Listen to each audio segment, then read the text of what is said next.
In the last video, we spoke about CBSE Skill Labs and why most schools are not ready. Today, let's go one step deeper. If you are a school leader, this is exactly how you should start implementing skill labs step by step. The first mistake schools make, they start buying equipment immediately. Robotics kits, AI tools, fancy setups, but without clarity. All of this becomes wasted investment. So, step one is simple decide your skill focus area, not everything at once. Start with two or three area based on your school vision, student age group, available teachers, clarity first, investment later. Step two is space. Skill labs cannot function in a regular classroom setup. You need a dedicated space where students can move, work in groups, build and experiment, even if you don't have a large area, but make it functional because environment directly impacts learning.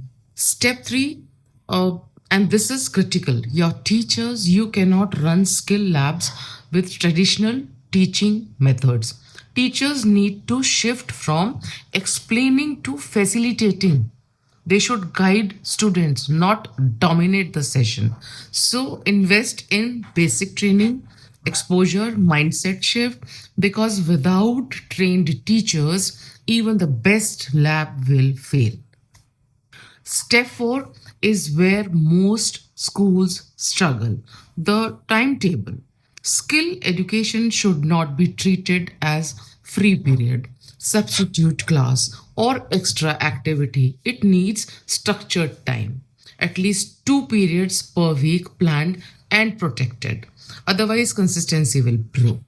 Step 5, how students actually learn inside the lab. This is not theory, this is project based learning. For example, instead of teaching coding concepts, ask students to build something simple. Instead of explaining design, let them create a model because learning happens when students do, not when they listen. Step 6, don't try to impress. Start simple. Even with basic tools, small projects, limited setup, but do it consistently. Then improve step by step.